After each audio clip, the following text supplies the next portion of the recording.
नमस्कार।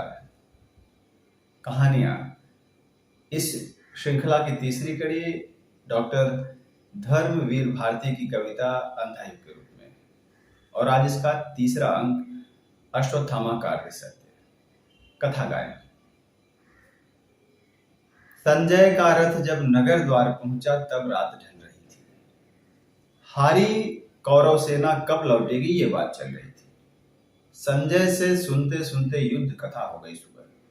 पाकर ये गहन व्यथा गांधारी पत्थर थी। उस श्रीहत मुख पर जीवित मानव सा कोई चिन्ह न था। दोपहर होते होते हिल उठा नगर। खंडित रथ टूटे छकड़ों पर लद कर थे लौट रहे ब्राह्मण, स्त्रियां, चिकित्सक, विधवाएं, बौने, बूढ़े, घायल, जर्जर। जो सेना रंग बिरंगे ध्वजा उड़ाते रौंदते हुए धरती को गगन कपाते थी गई युद्ध को 18 दिन पहले, उसका ये रूप हो गया आते आते।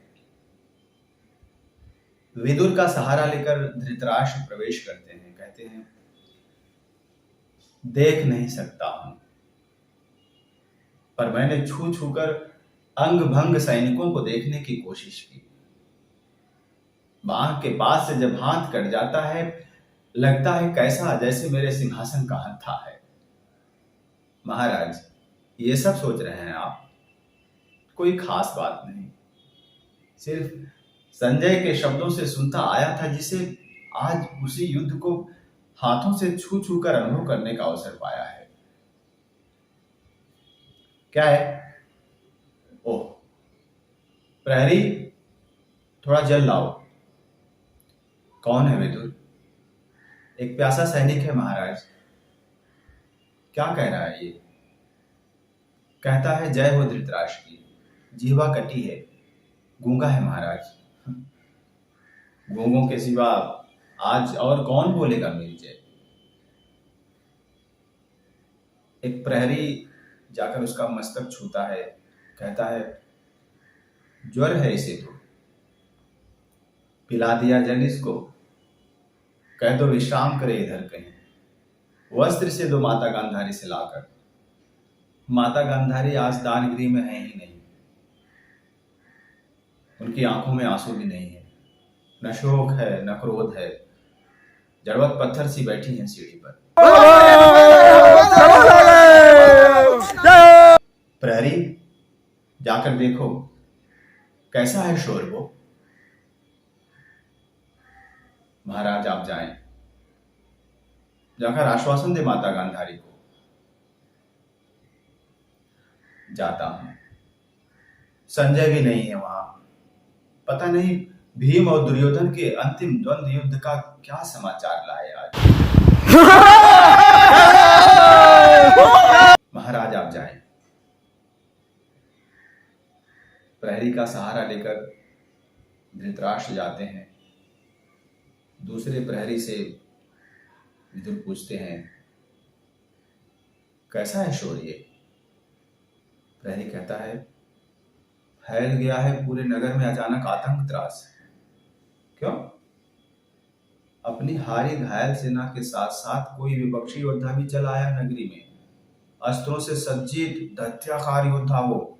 जनता कहती है वो नगरी को लूटेगा। छी, ये सब मिथ्या है। मैं खुद जाकर देखूंगा उसको। तुम रक्षा करो राजकक्ष की। विदुर जाते हैं। दो प्रहरी आपस में बातचीत करते हैं।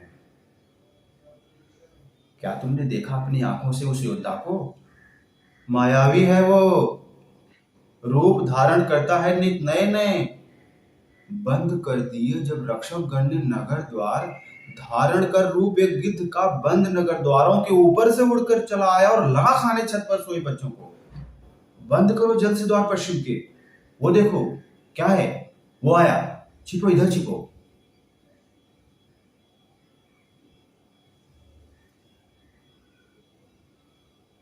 डरने में उतनी यातना नहीं है जितनी वो होने में, जिससे सब के सब केवल भय खाते हैं। वैसा ही मैं हूं आज। ये है महल मेरे पिता मेरी माता के, लेकिन कौन जाने यहां स्वागत हो मेरा एक जहर बुझी भाले से। ये तो यूसुफ है, पुत्र धृतराष्ट्र के। युद्ध में लड़े जो युधिष्ठिर के पक्ष में। मेरा अपराध सिर्फ इतना है, सत्य पर रहा मैं दृढ़। द्रोण, भीष्म, सब के सब महारथी नहीं जा सके दुर्योधन के विरुद्ध, पर मैंने कहा पक्ष में असत्य का नहीं लूंगा। मैं भी कौरव हूं, पर सत्य बड़ा है कौरव वंश से। निश्चय ही यूं सुने, लगता है लौटे हैं घायल सेना के साथ साथ। मैं भी यदि सह लेता सब कुछ श्रृंखलता दुर्योधन की, आज मुझे इतनी घृणा तो नहीं मिलती अपने परिवार में। माता खड़ी होती बाहें फैलाए, चाहे पराजित ही मेरा माथा होता। ढूंढ रहा हूं तुमको कब से यूं सुबस, अच्छा किए तुम जो वापस चले आए। प्रहरी, जाकर माता गांधारी को सूचित करो।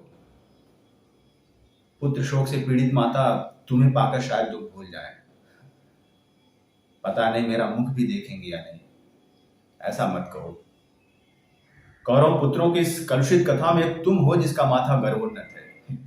इसीलिए आता मुझे देख बंद कर लिए पट नागरिकों ने। सबने कहा वो है मायावी, शिशुभक्षी, दैत्याकार, गिद्धवत। इस पर विषाद मत करो। अज्ञानी, भय डूबे साधारण लोगों से ये तो मिलता ही है सदा उन्हें, जो एक निश्चित परिपाटी से होकर पृथक अपना पथ अपने आप निर्धारित करते हैं। माता गांधारी पधारी हैं।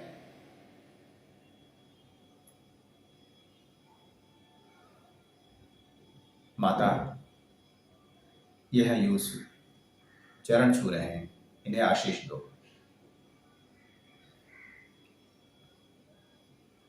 पूछो विदुर से, कुशल से तो है?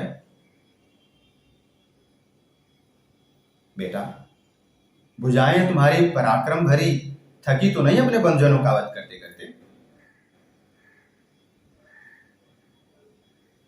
पांडवों के शिविरों के वैभव के बाद तुम्हें अपना नगर तो श्रीहर सा लगता होगा।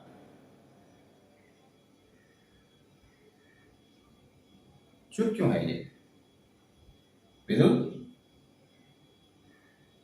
इसे फूलों की शैया दो, कोई पराजित दुर्योधन नहीं जो सोए जाकर सरोवर की कीचड़ में। चुप क्यों है विदुर? ये क्या मैं माता हूं इसके शत्रुओं की इसलिए? चलो प्रहरी। माता, ये तुम्हें शोभा नहीं देता माता। माने क्या किया विदुर? माने क्या किया? अच्छा था यदि मैं कर लेता समझौता असत्य से, लेकिन वो कोई समाधान तो नहीं था समस्या का। कर लेते समझौता असत्य से तो अंदर से जर्जर हो जाते। अब ये मां की कटुता, घृणा प्रजाओं की, क्या मुझको अंदर से बल देगी? अंतिम परिणत में दोनों जर्जर करते हैं, पक्ष चाहे सत्य का हो अथवा असत्य का। मुझको क्या मिला विदुर? मुझको क्या मिला? शांत हो जाओ युद्ध, और सहन करो। गहरी पीड़ा को गहरे में बह। कैसी आवाज है ये प्रहरी? वो गूंगा सैनिक है, शायद दम तोड़ रहा है। यूसुफ, ये जल लो, उसे जल दो और स्नेह दो। मर्दों को जीवन दो, झेलो कटकाओं को। यूसुफ पानी लेकर उस सैनिक के पास जाता है, कहता है गोद में रखो सर, मुंह खोलो, ऐसे हाँ खोलो आंखें। जैसे ही वो सैनिक यूसुफ का चेहरा देखता है, घसीटते हुए भाग जाता है। प्रहरी कहता है ये क्या हुआ? मैं ही अपराधी हूं। ये एक अश्वारोही कौरव सेना का, मेरे अग्निबाणों से झुलस गए थे घुटने इसके। नष्ट किया हो खुद मैंने जिसका जीवन, वो कैसे मेरी ही कर्म स्वीकार करे?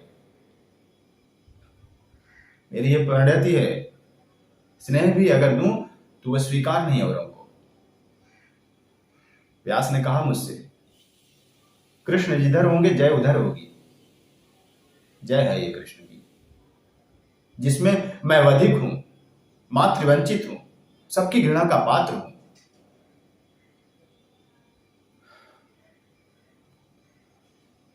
आज इस पराजय की सेवा में जाने क्या झूठा पड़ गया है कहाँ। सब के सब कैसे उतर आए हैं अपनी धूरी से आज। एक एक कर सारे पहिए हैं उतर गए जिससे। क्या वो बिल्कुल निकम्मी धूरी तुम हो? क्या तुम हो प्रभु?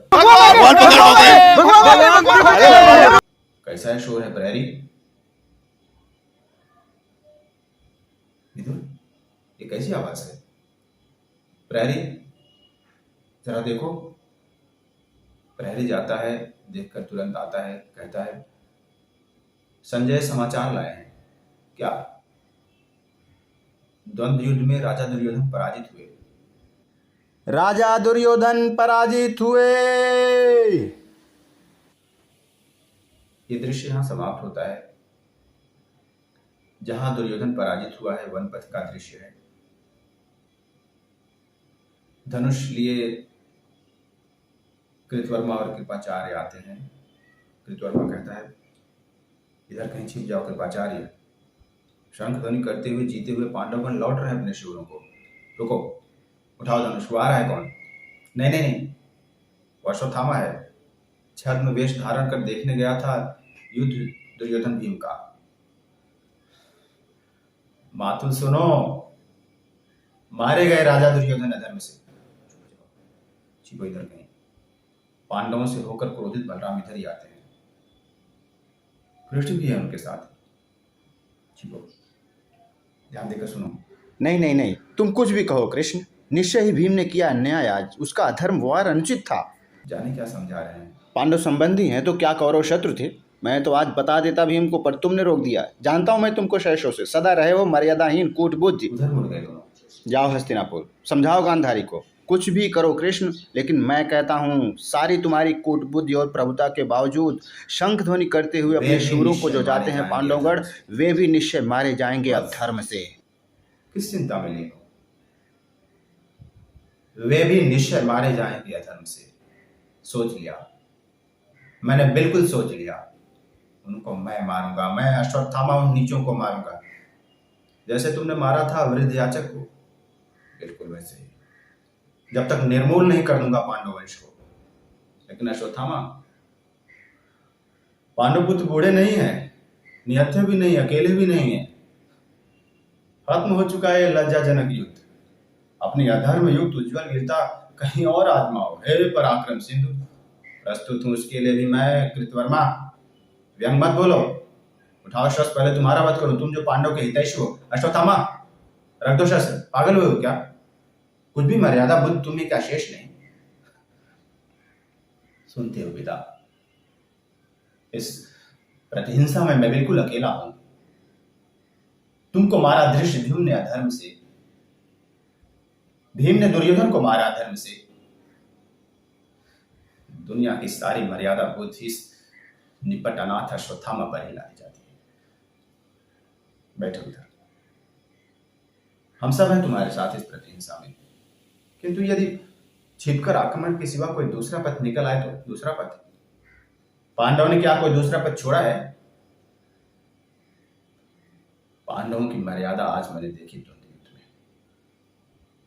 कैसे अधर्म युक्त वार से दुर्योधन को नीचे गिरा दिया भीम ने।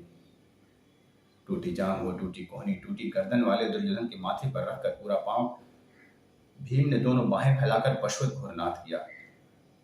कैसे दुर्योधन के दोनों कनपटियों पर दो दो नसें सहसा फूली और फूट गई। कैसे होंठ खिंचाए, टूटी हुई जांघों में बाहर हरकत हुई। आंखें खोल अपनी प्रजाओं को देखा दुर्योधन ने। बस करो अश्वत्थामा, शायद तुम्हारा ही पथ एकमात्र संभव पथ है। फिर तुमको शपथ है, देर मत करो। जीवित अभी भी हैं दुर्योधन, उनके सम्मुख तुम मुझको घोषित करा दो सेनापति। मैं पथ ढूंढूंगा प्रतिशोध का। चलो कृतवर्मा, तुम भी चलो। नहीं, मुझे यहीं रहने दो, जाओ तुम। चले गए दोनों। कायर नहीं हूं मैं, दुख मुझे भी है दुर्योधन की हत्या का, किंतु ये कैसा विभत्स आडंबर है। हड्डी हड्डी जिसकी टूट गई, वो हारा हुआ दुर्योधन करेगा नियुक्त इस पागल को सेनापति, जिसकी सेना में बचे दो शेष, बूढ़े कृपाचार्य और कायर कृतवर्मा। यह है अक्षौणी कौरव सेना की परिणति। जाने दो कृतवर्मा, मौन रहो। पक्ष लिया है दुर्योधन का तो अपनी अंतिम सांसों तक निर्वहन करो। आगे कृपाचार्य, देख नहीं सका और देर तक वो भयानक दृश्य। कोटर से थे झांक रहे दो खूंखार गिद्ध, इस झाड़ी से उस झाड़ी में थे घूम रहे गीदड़ और भेड़िए लोलुप नेत्रों से देखते हुए अबलख राजा दुर्योधन को। फिर कैसे सेनापति अश्वत्थामा का अभिषेक हुआ? बोले वे कृपाचार्य, तुम हो विप्र, यहां जल नहीं है, तुम श्वेत जल से कर दो अभिषेक वीर अश्वत्थामा का। हाथ कैसे उठाऊं आशीष को, कंधों के पास से बाहें झूल गई हैं। मैंने हाथ उनका उठाया आशीष मुद्रा में, किंतु आशीर्वाद के बजाय हृदय विदारक स्वर में भी चीख उठे। फिर भी जीवित रहेंगे वो, कहा है उन्होंने, अश्वत्थामा, जब तक प्रतिशोध का न दोगे संवाद मुझे, तब तक जीवित रहूंगा। सुनते हो कृतवर्मा, कल तक मैं लूंगा प्रतिशोध। सेना यदि छोड़ जाए तो भी जाऊंगा, अकेला जाऊंगा। मैं भी तुम्हारे साथ हूं सेनापति।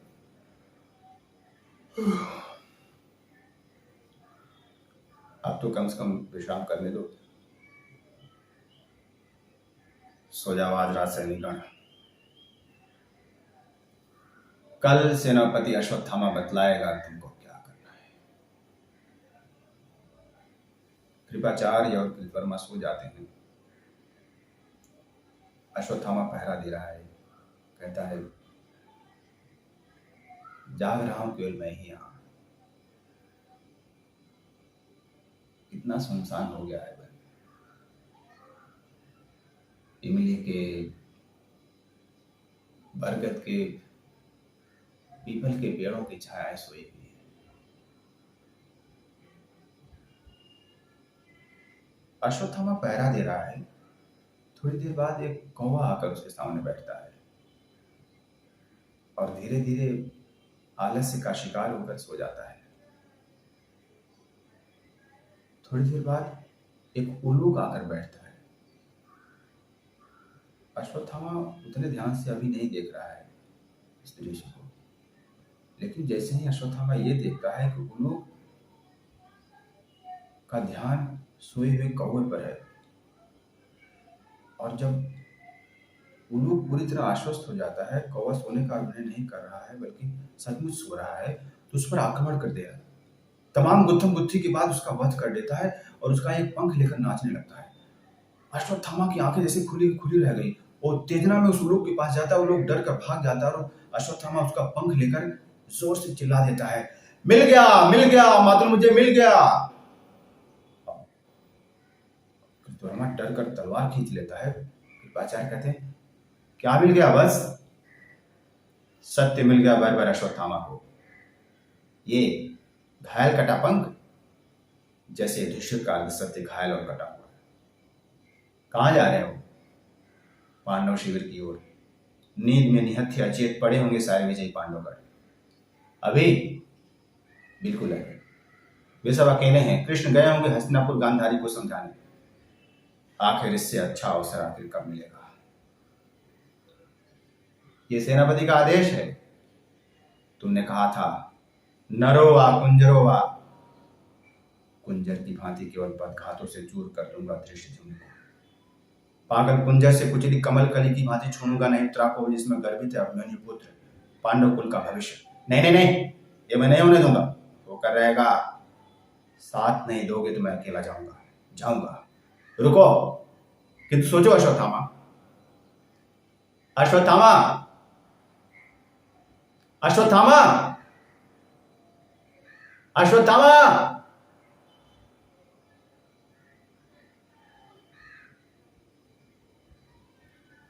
ये था तीसरा भाग अश्वत्थामा का अंतसत्य।